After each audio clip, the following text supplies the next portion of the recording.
परमेश्वरः गुरु साक्षात् परब्रह्मः तस्मै श्री गुरुवे नमः।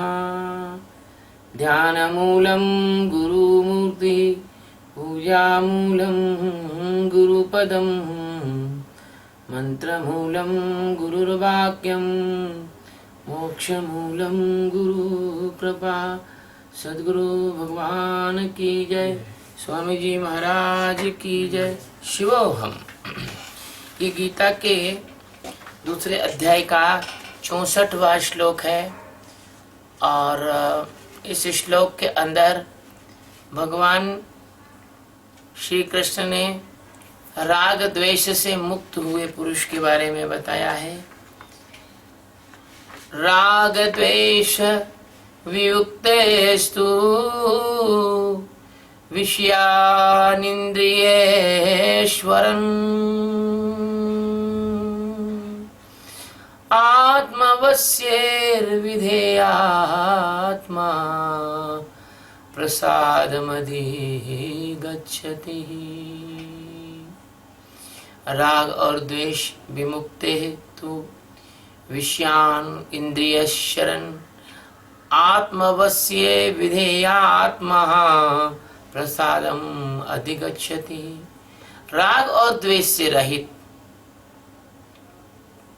है ना। राग द्वेष विनिर्युक्ते मतलब राग और द्वेष से रहित। विधेयात्मा यानी अपने अधीन किए हुए अंतःकरण वाला। विधेयात्मा यानी अपने विधेयात्मा मतलब अपने अधीन किए हुए अंतःकरण वाला। ओ थोड़ा नीचे हो गया। राग द्वेष विनिर्युक्ते तू यानी परंतु, और विषयान यानी विषयों में, और इंद्रिय शरण यानी इंद्रियों द्वारा चरण यानी विचरण करता हुआ। आत्मवश यानी अपने आत्मा के वश में की हुई। विधेय आत्मा यानी अपने अधीन किए हुए अंतःकरण वाला है ना। साधक जो होता है प्रसादम यानी प्रसन्नता को, अधिक अच्छति यानी प्राप्त होता है। गीता के श्लोकों को तो मुझे देखकर ही बोलना पड़ेगा क्योंकि पूरे गीता के श्लोक मुझे कंठस्थ तो है नहीं, इसलिए कभी कभी नजरों के ऊपर नीचे हो जाता है। अब राग द्वेष से रहित होकर जो कर्म करने वाले जो लोग हैं उनको प्रसाद की प्राप्ति होती है। इसके बारे में सद्गुरु सच्चिदानंद परमात्मा श्री कृष्ण भगवान हमें कह रहे हैं कि जो इस ध्यान का जरा सा भी अभ्यास करेगा, जो हम ध्यान कराते हैं वो ध्यान ऐसा है कि उससे आप जहां राग और द्वेष उत्पन्न होते हैं उस जगह से आप हट जाते हैं।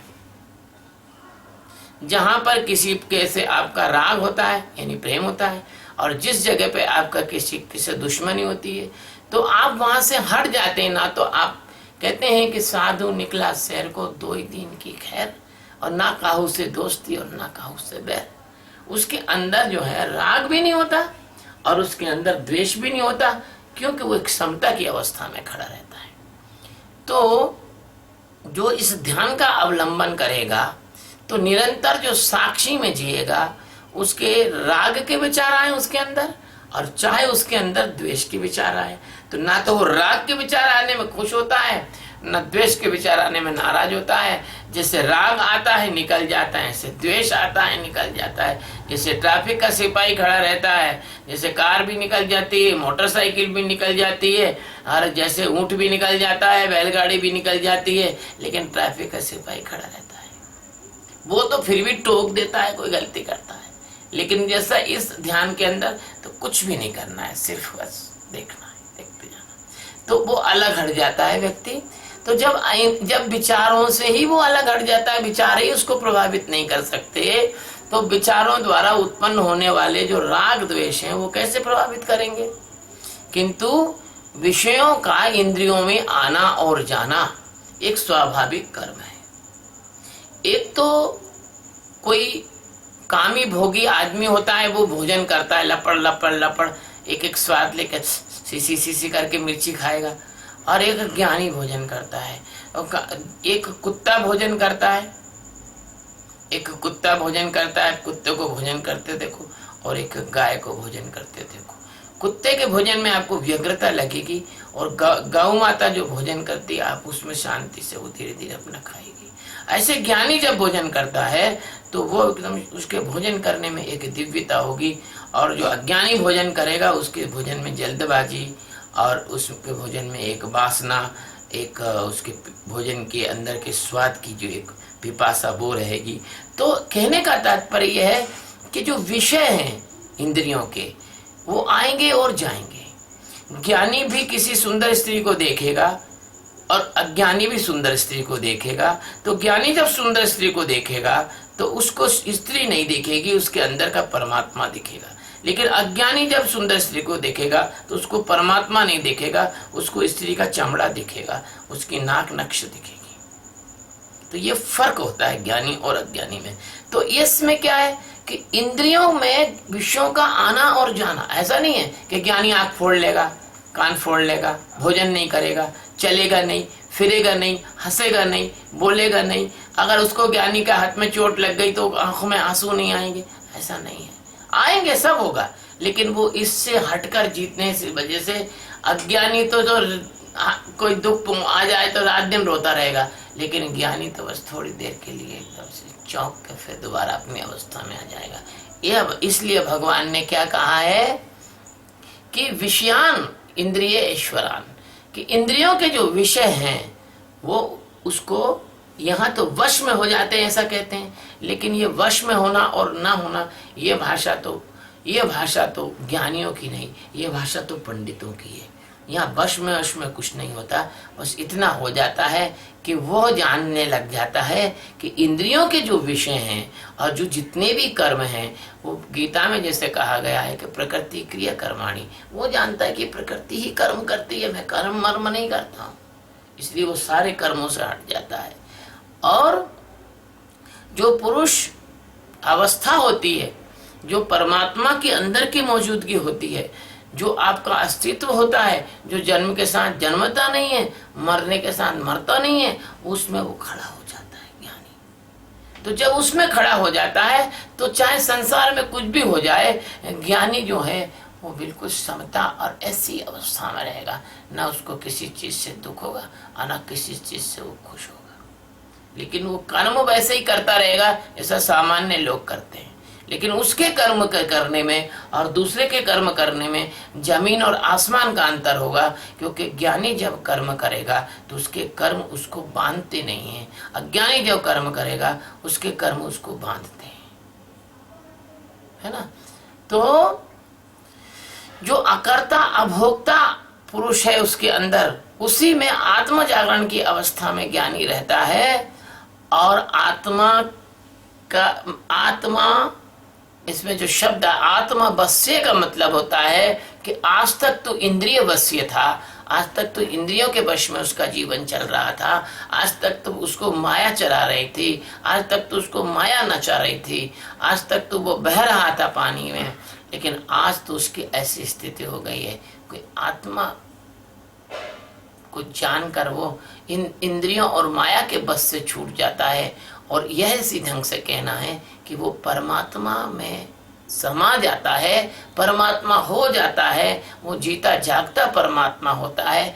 इसलिए यहाँ कहा है आत्मवश्य, तब उसके सारे काम परमात्मा अपने आप करते हैं, उसको कुछ भी चिंता करने की जरूरत नहीं है, उसको किसी प्रकार उसको तो करता ही नहीं चिंता, वो तो जो हो सो।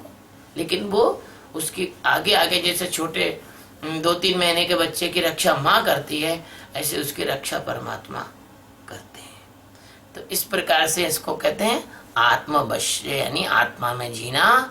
इंद्रियों के परिवर्तन उसे अपने में होते हुए बिल्कुल नहीं दिखते, उसको इंद्रियां ऐसी दूर दिखती हैं जैसे एक व्यक्ति सड़क के किनारे खड़ा है और सड़क के उस पार कोई खड़ा है, तो उतना दूर उसको इंद्रियां दिखती हैं। आँख, कान, नाक, त्वचा, इनके सारे जो विषय हैं वो उसको अपने अंदर नहीं दिखते, अपने से बाहर दिखते हैं।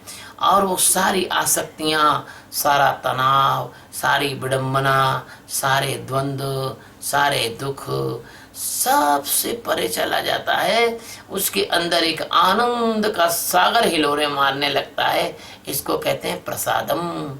और वो आनंद भी कैसा आनंद है कि वो आनंद जो परमात्मा की तरफ से बहता हुआ आता है और उसके अंदर जो अभी अंतःकरण है, उस अंतःकरण से उसका जो आनंद का अनुभव होता है वो ऐसा अनुभव होता है जैसा किसी संसारी अज्ञानी को अनुभव हो ही नहीं सकता। और वो एक बार जब आनंद आता है तो आनंद कभी जाता नहीं। वो आनंद, उसका आनंद ही आनंद, आनंद ही आनंद, आनंद की धारा कभी उसकी टूटती नहीं है। उसके अंतःकरण में अनवरत आनंद की धारा बहती रहती है। तो यह जो है श्लोक जो है भगवान सद्गुरु की कृपा से, है ना, जो साधक होता है वह इस प्रकार से राग और द्वेष से हटने की कला को सीख जाता है और वो धीरे धीरे द्वंद्वातीत हो जाता है। उसको किसी भी प्रकार का कोई दुख नहीं दे सकता। उसको कोई प्रकार का जो सुख है वो ज्यादा उसको बोरा नहीं सकता, पागल नहीं कर सकता है। और वो विषयों में तो विचरण करता है, लेकिन जब आत्मा का ज्ञान ही उसके लिए सतत उसका जीवन बन जाता है, आत्मा में ही वो जीने लग जाता है, इस विधेय यानी रचनात्मक मार्ग का मार्गी हो जाता है। यही तो रचनात्मक मार्ग है। परमात्मा की ओर जाना ही रचनात्मक मार्ग है और माया में जीना ये ध्वंसात्मक मार्ग है। माया तो आपको कूट के फेंक देगी, माया तो आपको बर्बाद कर देगी। माया तो आपको न जाने सुअर के, कुत्ते के, बिल्ली के, चूहे के किस जन्म में आपको फेंक देगी, आपको पता नहीं है। लेकिन अगर आप सदगुरु के मार्गदर्शन में ये ध्यान करने की अगर कला सीख गए तो आप परमात्मा हो जाओगे, जिंदा जिंदा जीवित परमात्मा हो जाओगे। और आप जो है इस विधेयात्मक मार्ग पे जब आप चलते हैं तो आप मन से, जो कि हजारों हजार प्रकार की वासनाओं से भरा हुआ है, बुद्धि से जो हजारों हजार प्रकार की चालाकी, बदमाशी, छल और कपट से भरी हुई है, चित्त से जो अनंत अनंत प्रकार के जन्मों में आपको डामाडोल करता हुआ, हिलाता डुलाता हुआ, परेशान करता हुआ आ रहा है, और अहंकार से जिसके कारण कि आप कुछ ना होते हुए अपने को बहुत ज्यादा समझते हो और अहंकार के वश में आकर आप और माया के खिलौने बनकर आप वह काम करके गुजर जाते हो जो कि आपको नहीं करना चाहिए। और आपको इन चारों चीजों से हटाकर जब परमात्मा में जीना सिखा देता है कोई सदगुरु, तब उसको कहते हैं कि विधेय आत्मा, यानी ये अर्थात इसकी जो आत्मा है वो विधायक हो चुकी है, इसकी आत्मा पॉजिटिव हो चुकी है, ये आत्मा की ओर बढ़ गया है, ये मन बुद्धि से हट गया है ना। और इस प्रकार से जब व्यक्ति मन बुद्धि से हट जाता है, जब व्यक्ति मन बुद्धि से हट जाता है, तब क्या होता है, तब अज्ञानियों की जो भाषा है, जो कि मन को बस में करने वाली जो भाषा है, वो भाषा उसके लिए बेकार हो जाती है। वो समझ जाता है कि मन को वश में नहीं किया जाता, मन से हटा जाता है, मन को जाना जाता है, मन को देखा जाता है। कोई मन के अंदर आने वाली कोई बदमाशी होती है, कोई परेशानी होती है, कोई मन के अंदर आने वाली वासना होती है, वो तुम्हें किस प्रकार से बहा कर ले जाती है और किस प्रकार से गलत कृत्यों में उतार देती है। यदि आप मन के दृष्टा हो गए और आपने मन को देख लिया तो आपको इस अवस्था को कहते हैं विधेय आत्मा। और फिर क्या होता है कि जब मन प्रभावहीन हो जाता है, ये ज्ञानियों की भाषा है, जब अमन अवस्था हो जाती है, जब मन नहीं रहता, जब बुद्धि नहीं रहती, बुद्धि की जगह प्रज्ञा हो जाती है, जब चित्त नहीं रहता उसकी जगह परमात्मा का जो स्वरूप हो जाता है, जब अहंकार नहीं रहता, तब तुम्हारे अंदर भगवान ही भगवान, परमात्मा ही परमात्मा, अस्तित्व ही अस्तित्व, सच्चिदानंदी सच्चिदानंद यही रह जाता है, यही प्रकट होता है। तो क्या मस्ती आती है, इसको आत्मानंद की मस्ती कहते हैं। यह अद्वितीय प्रसाद है।